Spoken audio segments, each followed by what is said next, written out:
You're listening to the World Footy Net podcast.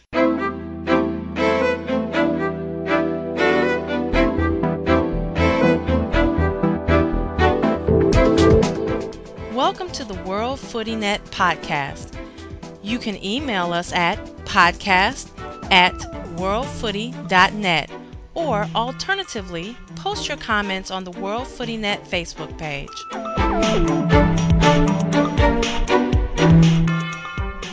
Welcome, everybody, to the 42nd edition of the WFN podcast. I am Hooligan J. Broom, your not-so-humble host. If you want to follow me on Twitter, my handle is Hooligan Broom. With me tonight are Angry Sherrard. Hello, my name is Andre Sherrard. You can follow me on Twitter at AHT4005.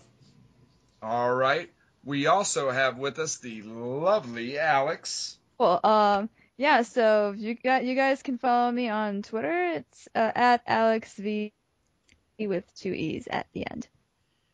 All righty. And we also have with us the Macam Mac, Curdy Hunt. Hi, I'm Kurt Hunt. My Twitter name is Macam Lad Kurt. And let's get straight to it, guys. This is the Euro Cup edition of the show.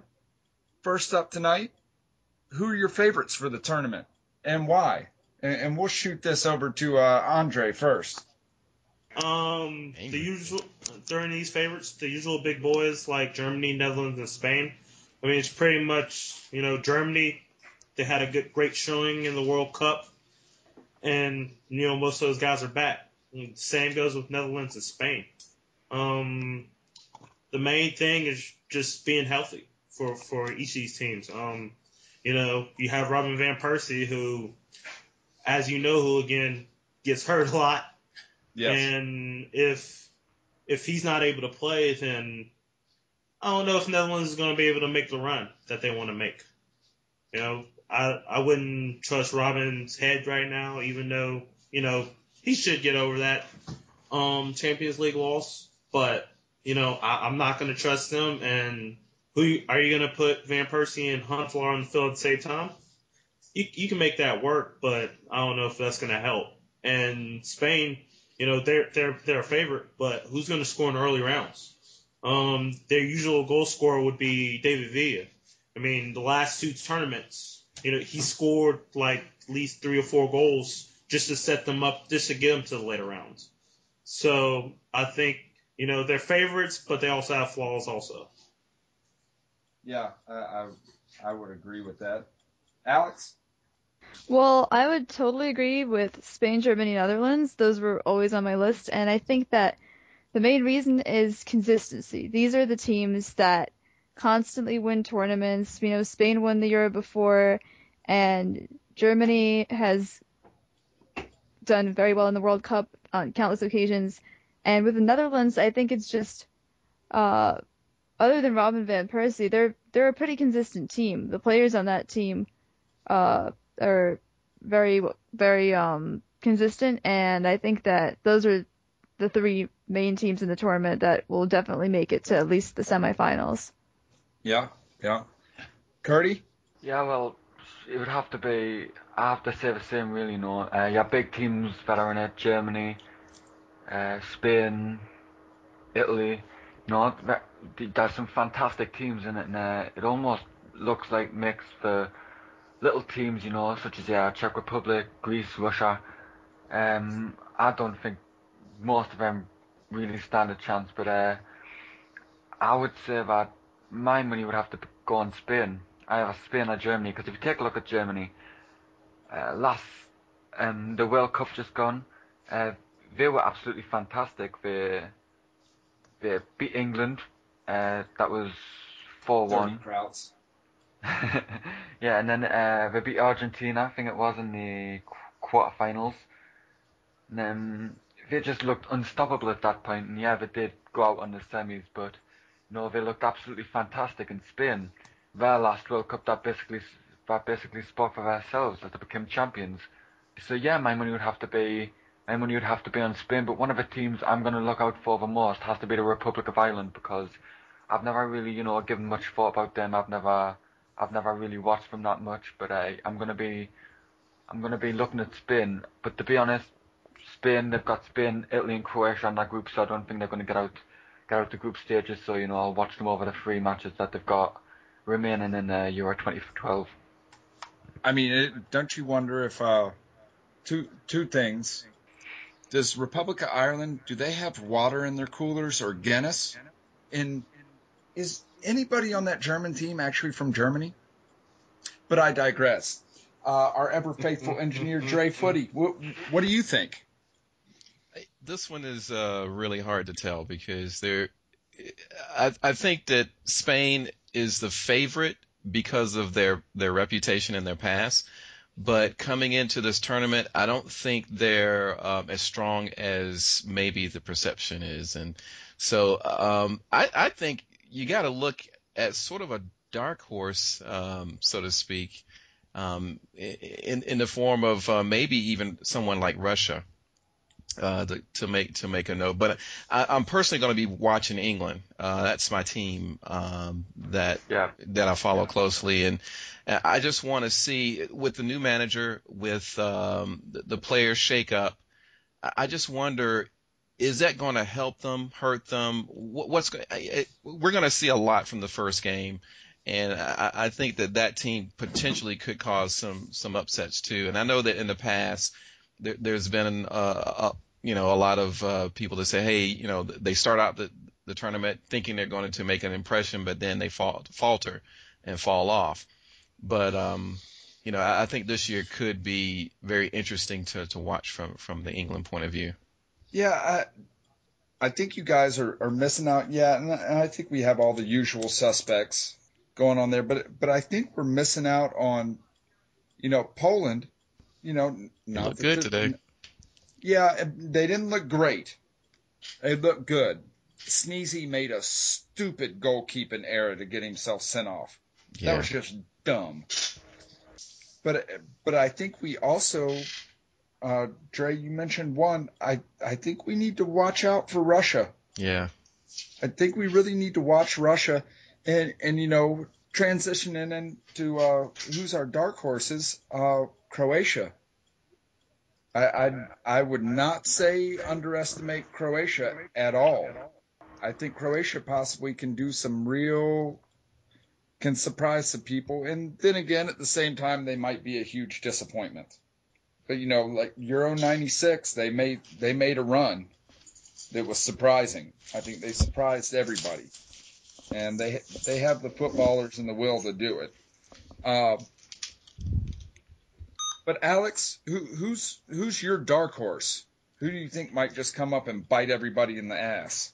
I think that I would say that Greece is definitely one of those teams because they're definitely known for surprising finishes and finding like sneaky ways to end up winning a game against a tougher team.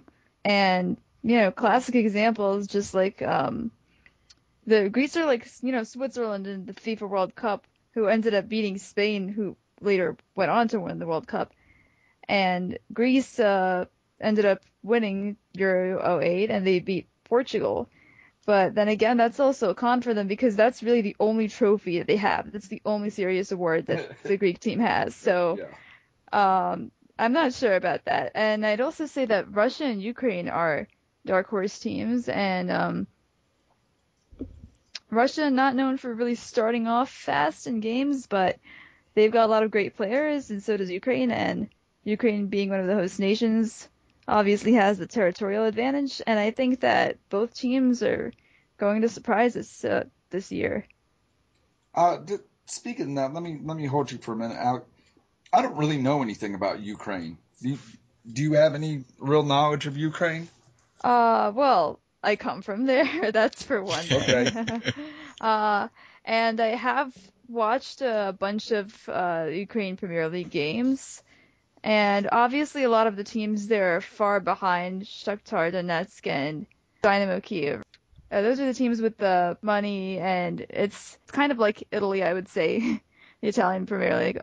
So Well, But they do have a bunch of talented players, and there are RPL players play for the Ukraine national team, like Andrei Voronin, who has also played in the English Premier League. So yeah, they've got a lot of knowledge, and I do think that if provided that Voronin gets to play, that we'll see an interesting game from them. all right.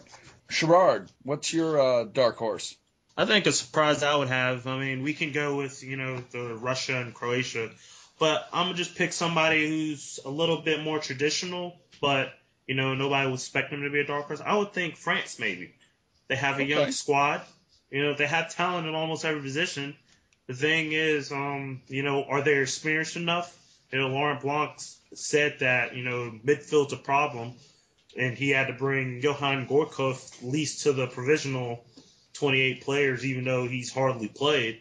I think France could do some things if they get out of their group and possibly give teams like the Spain, Germany, and Netherlands a run for their money. So I'm gonna be looking for them. Okay, I can go with that. Curdy? I'm looking forward to seeing if Italy can come back from their humiliating World Cup a couple of years ago.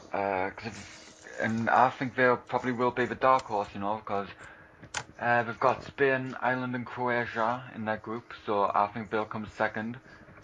And then they might go on to get England or France in the quarterfinals. But I'm not really too sure on this one. Is Nicholas Bentner in the Denmark squad? There you go. The battle of the Arsenal strikers tomorrow. There you go. I think Bender likes his chances against Van Persie. Myself. Oh wow. Yeah. Well, I I like think him. Denmark He's gonna get waxed. Nicholas Bentner he's without a doubt the best player in the Euros. Has to be said. You heard it here. Oh well, Oh, all right. Bentner for top scorer. Oh, Nicholas Bentner will be the top scorer. I'm scribing that down as we speak. I should have put that on my fantasy league. Top scorer. Oh, he's put it down. I put it down. But how about Poland? I mean, was that poor management on the Polish side, or it was great management on Fernando Santos, the Greek coach's side, but he started sitting in when they were a man up, and they had to lead, and they were playing well. Yeah, they were playing real well. I think I'm not sure what was going on with that. It sounds like y'all feel like I did too. I became very confused all of a sudden. Why they're a man down? Why are you just not relentlessly attacking? Why are you sitting back at all? Why are you not attacking? They didn't even have to change their way of playing. No. Right. And like you said, Sherrard, they just kind of laid back, oh, we got the lead. Let's chill. And I just became very confused at that point. It's one of those things I'm like, well, what are you thinking about? And it really did just confuse me. Dre? Yeah, I think Sherrard really said it. I don't think it's an issue with the players. The tactics that were employed by the management was the problem. And, you have a team that's kind of on their back foot, and you allow them back in the match. Yeah. And so that could be damaging for them. I mean, they dropped 2 points, really. Yep. And that could be damaging to them just trying to get out of this group because, you've taken all that momentum. You're at home and you're balling, and then all of a sudden you just take your foot off the gas, put it on the brake, and Greece just takes advantage of it. And so that's probably going to be a pivotal game. I know there's still 2 games to go in the group, but that's going to be very interesting to see how they come about. And to what Alex said, I think that when you look at Greece, look at the character they showed. Going a man down, coming back and scoring while a man down. And, sticking in there and getting that point. And so, they did miss a penalty, but, all things considered, I think they had the more successful game. Playing away from home, basically. Yep. In this type of fixture. Yep. You could write this down, Hooligan. If Greece win this tournament, I will not watch football for a year. Uh-oh. It's a pretty big commitment. Oh, Yeah. I'll probably jump off the roof of my house first. Okay, I have we that. gotta hold you to it. I mean, you can. I have that scribed down.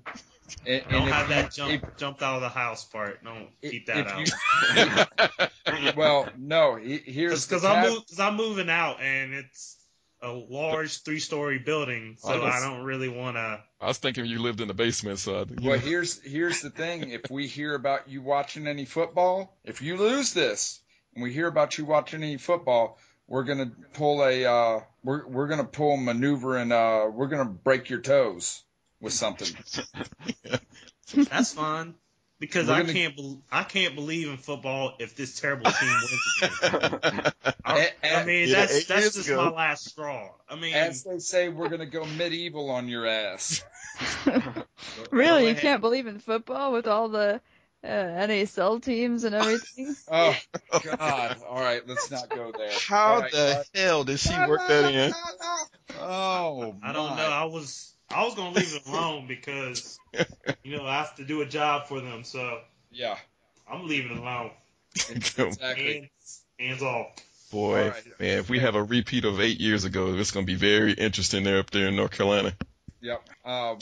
Moving right along, then, who do you look to disappoint? And I'll just start this one off. The lads, the 3 Lions. I mean, I'm hoping for the best, but Pope on a pogo, they my heart every tournament. I mean, they really do. They just break my heart because I really believe England has the best squad pound for pound of anyone in the world. I don't know because of quickness and fitness that they could, beat Brazil, but just individual football players. I think they have the best squad in the world. And they break my heart every tournament. Every single tournament because of the egos out on the field. They can't leave their egos in the locker room, and no coach that is strong enough to wrangle that has stepped up to coach them. So, I mean, I'm hoping for the best, but unfortunately, I kind of expect England to disappoint me hugely, as usual. Even with the new gaffer in there. Yeah, even with Hodgson in there. I totally agree, yeah. Mm-hmm. Poland, Italy, and Portugal. And let me say why I chose Portugal. There's all this pressure on, like, Ronaldo, and I think that we've seen enough of what Ronaldo is like under pressure. He's just as good as missing penalties and chances as Messi is.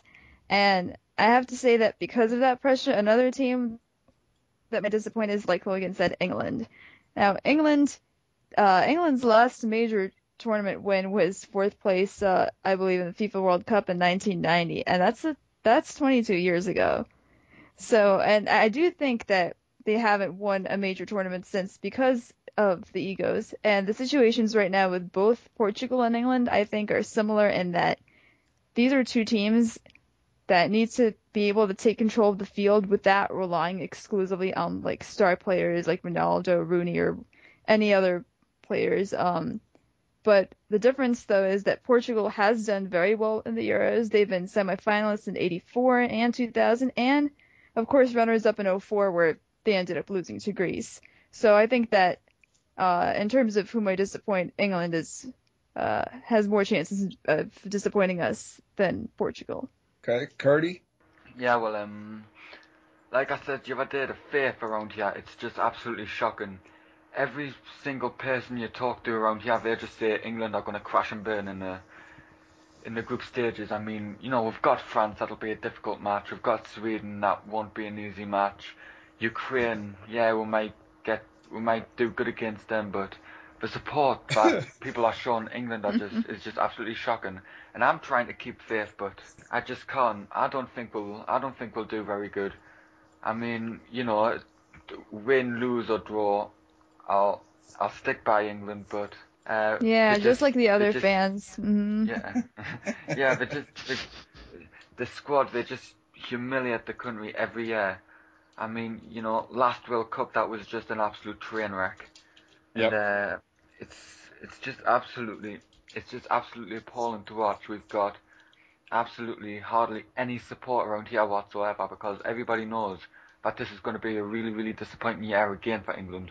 Really? I think all the England fans are still going, shun the non-believers.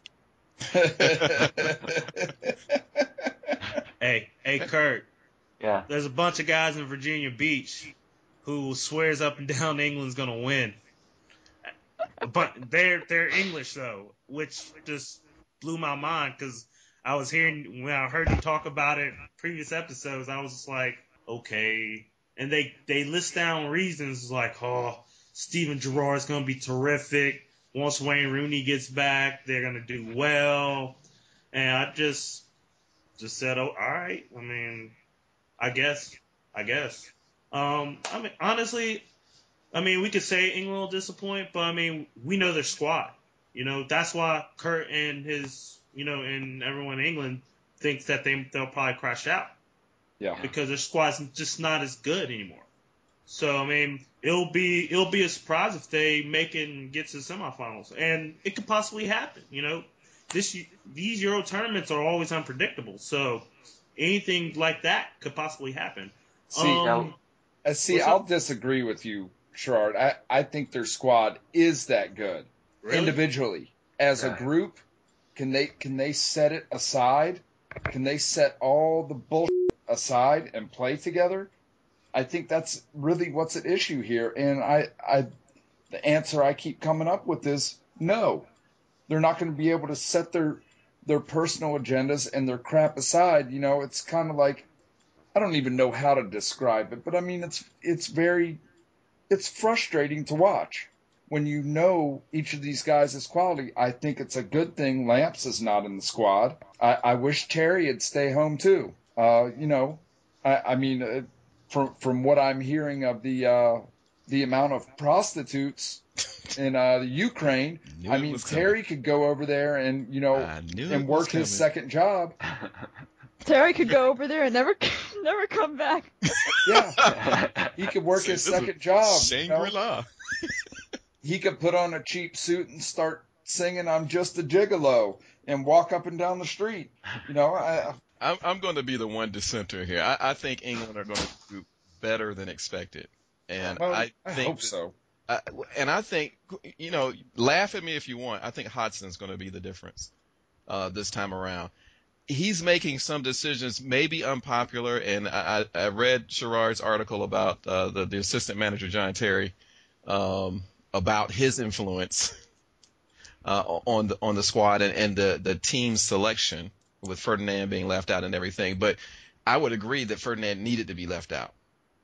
I don't rate him right now on the international side. And I think if they can hold it together and if he can follow through, if Hodgson can follow through, I think they'll get out of the group. And then anything can happen from there. As far as a disappointment, though, Alex kind of stole my thunder a little bit on Portugal, because I think that you have a lot of talent there that never really seems to get over the hump, and Ronaldo can't do it himself on the international stage. But I think another potential flop might be the Netherlands. And again, you have a team loaded with talent and a great heritage in the game, but I don't see them, really forging anything outside of the group. And they're in a group with Germany, Portugal, and Denmark. And so I think that even with Van Persie and the talent that they have from front to back, they might not reach expectations, in my opinion. But this tournament to me is a very hard one to kind of call right now, and it's going to be interesting to see what happens. But I think England. I'm probably the only one on this podcast that thinks England's going to do quite well. Well, moving on, Sherrard, who do you think? You seem to be very in tune with this and good with this. Who do you think is going to be your standout footballer in this tournament? I'm going to go against the grain and say that Cristiano Ronaldo is going to have a good tournament. I don't really know why I think this, but I don't know if there's the expectation that there usually is in Portugal, because they have been struggling in their warm-up matches. So, I mean, everybody's thinking they'll get knocked off anyway. So, everybody's going to need to see this player, and he wants to prove that he's better than Messi. And you can only do that if you come up huge in the big tournament because, everybody could say one thing about Messi and another thing about Ronaldo. But both players don't have that major tournament, World Cup, even Copa America or Euro tournament to say, hey, yeah, we won in this level. All the great players have them. Pele, Maradona, except for, I think Johan Cruyff doesn't have one. But, like Zidane, most of those guys who you call the best, they have at least one in their mantle. So, I mean, I'm gonna watch out for Cristiano Ronaldo, and I think he could have one if they can get out of the group stages. Okay. Alex? I would say that, for goalkeeper, that's pretty easy. I think that Polish goalie Titan, after today's penalty save, definitely someone to watch out for. If I had to pick two on-field players, I would say Pavlyuchenko and Voronin. And Pavlyuchenko is just, he's so used to getting benched under the so-called management of evil Mr. Harry Redknapp. But when he goes out of the pitch, this guy can create the chances, create the goals. He scored one of the goals for Russia today. He's a quality player who's very underrated, just like Andrei Voronin, who, as I know, has played for Liverpool and various clubs in the Bundesliga. And he's just a total playmaker, and Rafa Benitez only had great things to say about him. Hey, Alex, the problem with Redknapp is that he can't spell Pavlyuchenko. Yeah. And so he always gets benched by accident.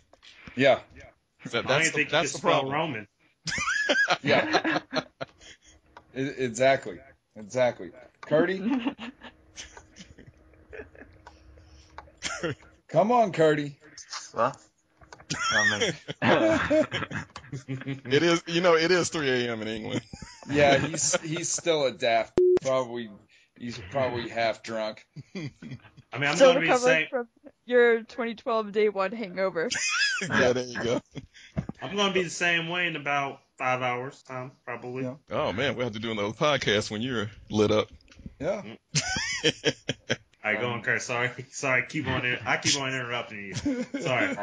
Yeah, how rude. I would never do that. But anyway. I've got a few players in mind there, Xavi Hernandez, he seems to be getting better with age, and I think he'll be a great player to watch. He's always been a player I've admired personally, but James McLean, he's a great player. The North East top dog Sunderland, they bought him for just over £250,000, which is absolutely incredible. I think it was £300,000 we paid for him, and he's been an absolute star over the past season for Sunderland. And he's already in the Ireland Euros squad, and I've watched him all season. He's fast on the wing. He can pick out good crosses, and he could actually be a really good talking point. Alex Oxlade-Chamberlain, I think he'll be really happy to have this opportunity. He's the kind of lad that won't take this opportunity for granted. He's a great player. If he gets some decent chances, he might even score. Yep. And I wouldn't say he's our answer to Wayne Rooney, but still, Sebastian Larson, amazing set-piece taker. He can pick out his teammates from corners. He's fantastic on the wing, and his free kicks are absolutely fantastic, as we've seen over the Premier League season. And I don't mean to sound, deluded or anything, but I think he may even be the best free kick taker in the Premier League at the moment. Could be. Okay. Footy, who are you looking out for? Yeah, there are a lot of players to look out for. My number one guy I'm going to be looking at, though, and I don't know what his performance is going to be like, is Mario Balotelli with Italy, because you don't know what you're going to get with this dude. And I just want to see what he does under the atmosphere of the international scene. And I'm not used to seeing him in that, guys, but if he's on, he could really be the difference for Italy. Other players, I want to see for the lesser known, I guess, Denmark. I want to see what happens with Daniel Agger. Great defender, but he can get forward. Great shot, a ferocious shot, and he could be somebody that could to make some surprises for Denmark and maybe even cause an upset or two just by his performance. And then the usual suspects, Fernando Torres at Spain and Ronaldo Portugal. Very interested in Wayne Rooney and Van Persie to see what they do. These are two very prolific scorers at the club level. And they have a good reputation at the international level, and it just remains to be seen what will they do in this tournament with the setup that they're playing under. So there's stories all over. You could keep going on and on with Arshavin with Russia and so forth, but those are the players that stick out for me that I'll be keeping an eye on. Yeah, I mean, for me, I'm going to be looking out for a German, if you can really call them Germans, because I don't think any of them are. But I'm going to be looking out for someone on that squad. And what about Welbeck? Unproven, man. Potential. Potential. I think Ox, I really only pay a lot of attention player-wise to England. But, I think we can always look to a Spaniard or a Kraut to do something. But, I mean, as far as England goes, I'm looking at Ox and Welbeck because I don't think, I think Curdy said it right. I don't think either of those two are going to take anything for granted. And then the other one I'm going to look out for, if he stays healthy, is Van Persie, because he's very well. I mean, the Premier League shows it. He's been informed this year, very much so.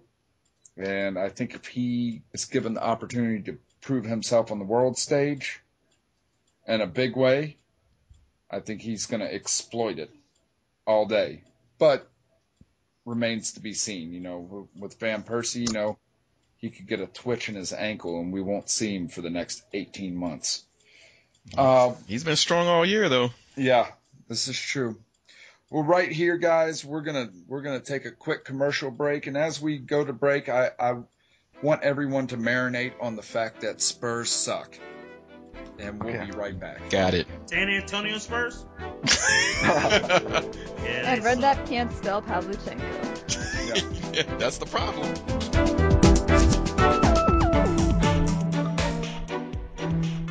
Hey, here's the secret to the ultimate summer day. It's Six Flags Water World, the coolest water park in Houston. So here's the plan. Get to Six Flags Water World and then head over to the gigantic wave pool and warm up with a little body surfer. Slide on over and ride a bunch of huge water slides like Wipeout, Typhoon, and more. Then take a deep breath and seek out a new friend. Hello there. Yow! Try out the Edge, the 8-story water slide, and show her just how brave you are. Then show off your athletic skills with all the cool stuff at the lagoon. Relax and float around on Main Stream. Show her your sensitive side. Oh, please. Think to yourself just how clever you are. But don't forget, the ultimate summer day is a secret. Just like her phone number. See you later. Maybe. Six Flags Water World, open every day all summer long, right next door to Six Flags Astroworld, home of the all-new Dungeon Drop. And here's a great summer deal. Head to Kroger and get into Six Flags Water World for just $10.95 plus tax. Tired of that saggy, baggy, draggy feeling? Well, we have the answer. Just jump in the car and head to Kendall. Do you wanna? New from Do You Wanna Records. It's totally awesome, totally groovy, totally Tuesday. At Cafe Iguana Kendall. Yes, step up and boogie down to the greatest dance hits of the 70s and 80s. But wait, there's more. You'll get shot specials. And ladies always drink free from 8 till 12. It's totally Tuesday at Cafe Iguana Kendall. This is a limited time offer. You must act now.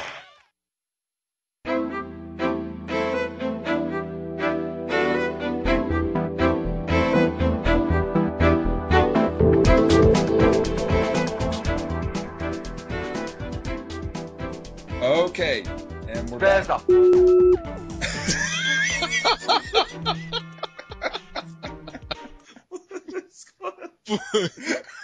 Gave the wrong dude angry, man. Awesome. Well, welcome back, guys. And in this second segment of the show, there's been a lot of talk in the media. I mean, everything from some state departments warning people to, English footballers leaving their families at home to Saul Campbell issuing warnings to Mario Balotelli saying that if, anyone makes 8 calls at him or anything, he's walking off the pitch and has been warned off that by FIFA telling him he'll receive a yellow card. But silverback calls. Yeah. Yeah.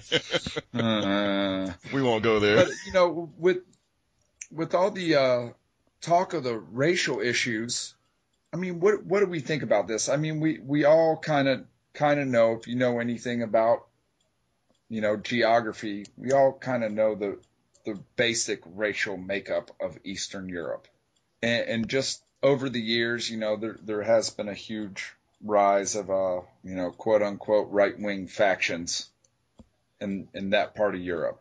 Seems to be, a pretty large haven for those types. But do you think this is a real worry? Alex, we'll start with you.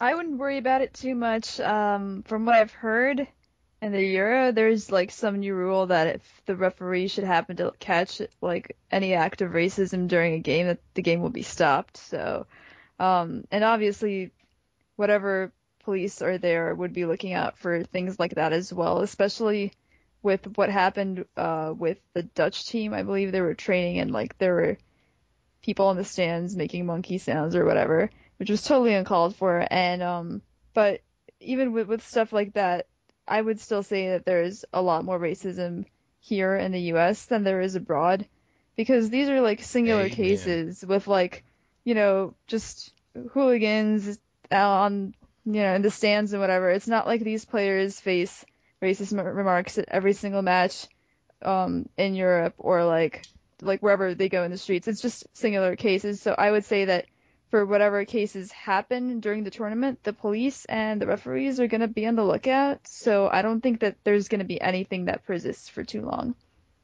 Okay. Curdy, what do you think? Yeah, well, I think we should just shut them up on the pitch. And I know scoring it's easier said than done, but there's a lot more of them than there's a lot more of the the Eastern Europeans, let's just say, than the people like us, Irish, English. There's a lot more of them, so I don't really think we should get into too much of a fight. But I did hear that last night there was a full-on fight in a British pub in Ukraine, or it might have been Poland, and I heard that people were saying that England actually got the better of the Ukrainians and Polish people. And of course they did. Yeah, I'm not really sure if that bit was true, but there was actually a lot of people saying that there was about 300 English and Irish people just going completely the Eastern Europeans, and that totally called for. If they're going to be racist, then let them. We can just sort out their disputes like men, instead of sitting in the crowds behind all those stewards shouting racist abuse at them. And that's one thing that really pisses me off. And if they're going to be racist, I want to see that team get knocked out of a group stages. Okay. Gerard? First thing is that I think it should be a rule. If you're found using racial remarks, you should be brought down on the field and go on a one-on-one battle royale against Mario Balotelli. So he can kill you like he said he would do if he heard something like that in the streets. But I guess UEFA has it right. I mean, you can't really do much, but I guess give yellow cards for walking off the pitch. But it would be a better sign for maybe a white player on that team to say we're not going to play. I think that probably will get more, pub than, Mario Balotelli walking off. Even though, I mean, yeah, you want him to walk off too. But like when Mark Van Bommel moved his team across the training camp because those things are despicable. That has more of an effect. People start seeing it's like, wow, it's not just them. Everybody doesn't want to hear it. Everybody doesn't want to have to deal with this.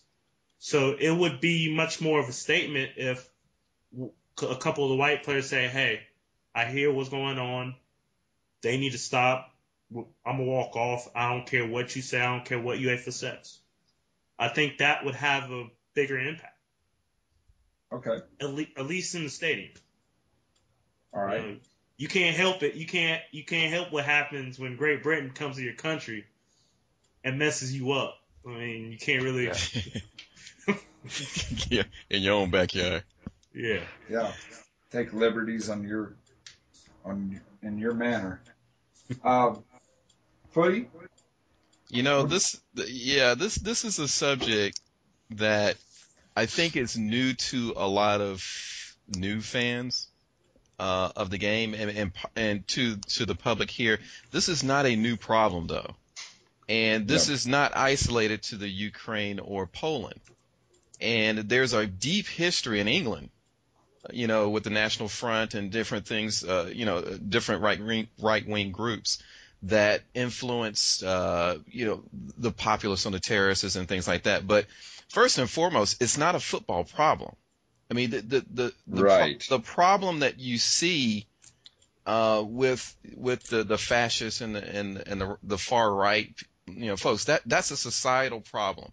That happens outside of the football, stadium, as well as in, because those people go see football games. So I think to stress that, I mean, I applaud the fact that, the BBC did a article on that. I think they sensationalized it a bit much instead of looking at the real causes of it. They made it seem like the Polish and the Ukrainians were just this large group of racist people. And they left it at that. And I think that didn't really serve the purpose other than to inflame the people that they were talking about. Right. Because it's not everybody. Even the guy that they interviewed, who was a head of the Jewish community awareness there in Poland, was saying, they interviewed him, and afterwards, when he saw the cut, he says, "That's not what I meant." He says, "I feel very safe here in Poland." He was just making a direct quote about those particular hooligans, negative. But he feels quite safe in the country. And so when, Sol Campbell says, "Oh, you're going to die if you come," and I just think you could die. You could go to Italy and go down the wrong street and get, terribly beat up.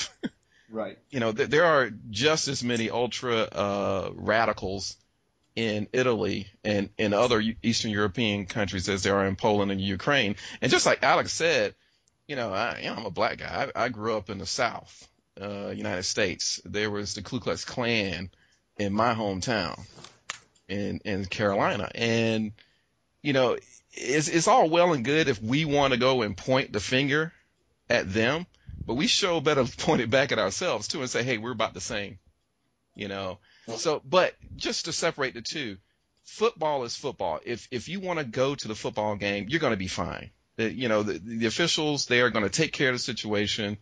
They're going to be trouble here and there, but there's trouble here and there wherever you go.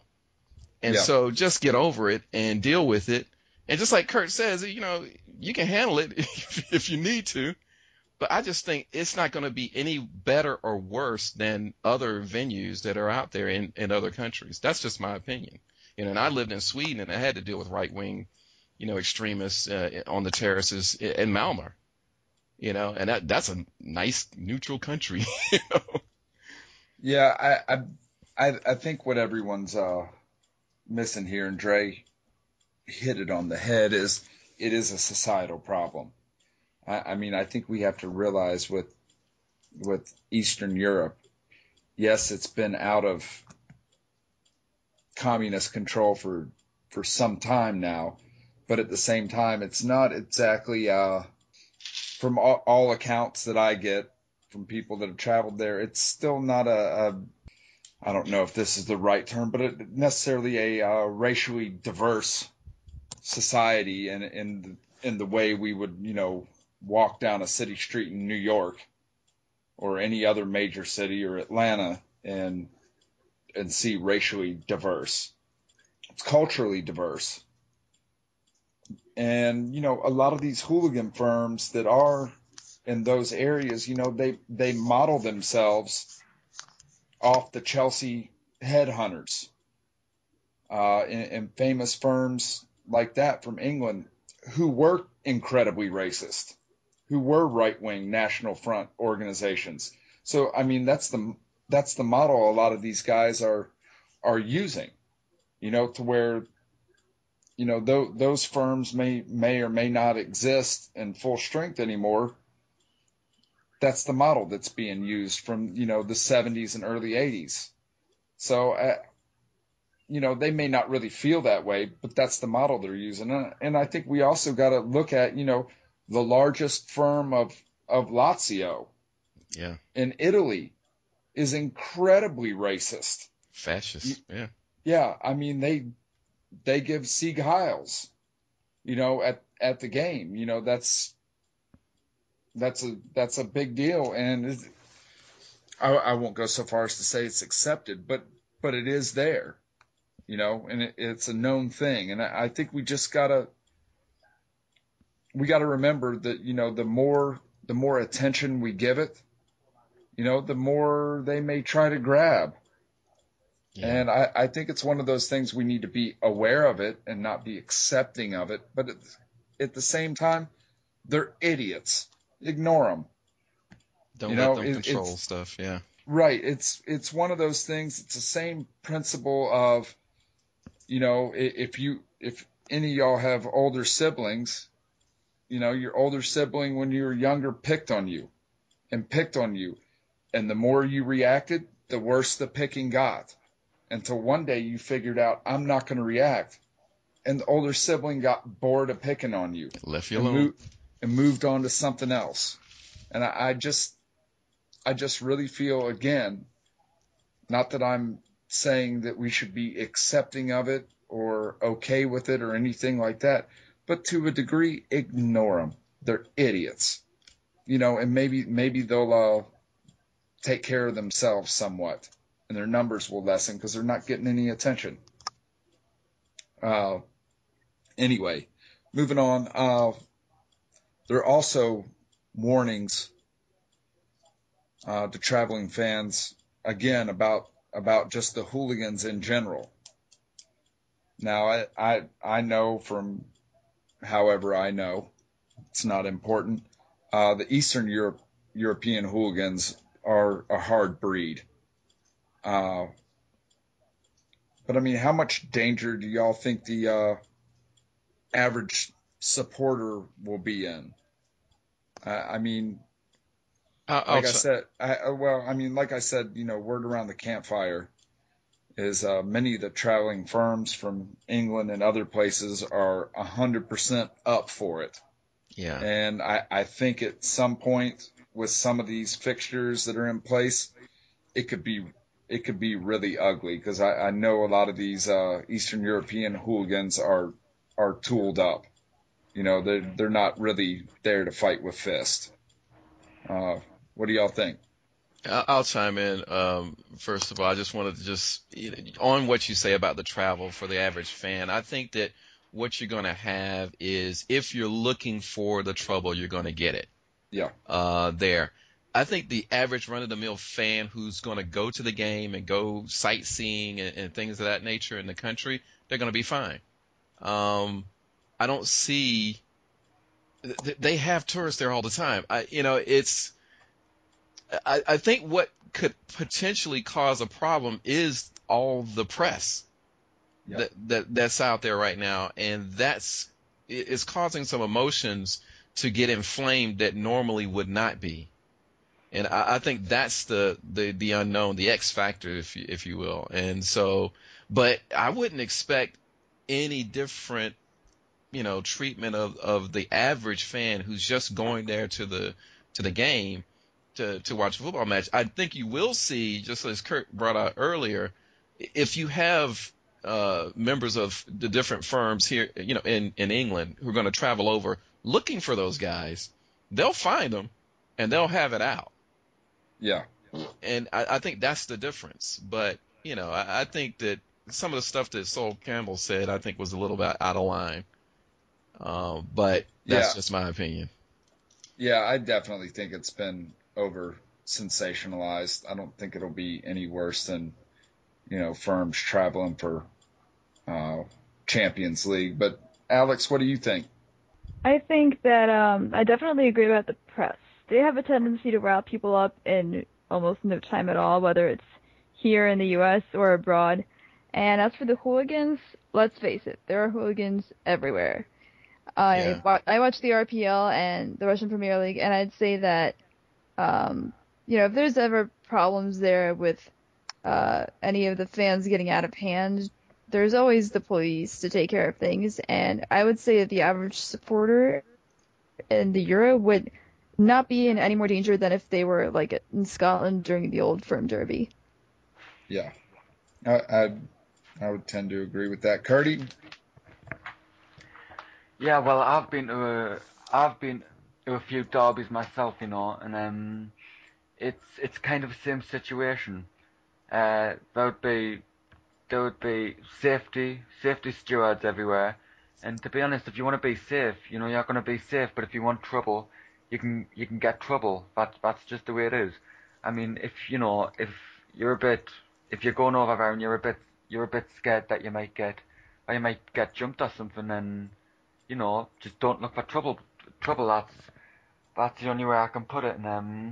And like the North East Derby, there are places you can go till all the supporters are indoors. And I mean, myself, I like to walk around the stadium, and if someone wants trouble with me, then personally I couldn't really give a shit. But if they want trouble, then they're gonna get it. But no one's asking them, no one's forcing them to get into any trouble or anything. And I say we should just leave the supporters be. If they want trouble, they can go out and fight. But I think it comes to a point where it can get, a bit of banter between fans. That's absolutely fine. But there's a certain point where it gets too much, where they're not even going to the games for the football anymore. They're just going to fight, and I think that's absolutely ridiculous. I mean, I go to football for the games, and I think people that just go to the football matches for the fight, I think they're absolutely stupid and they need to get heads checked. Yeah, I would agree. Sherrard? Yeah, all you guys made good points. I can't really add to anything like that.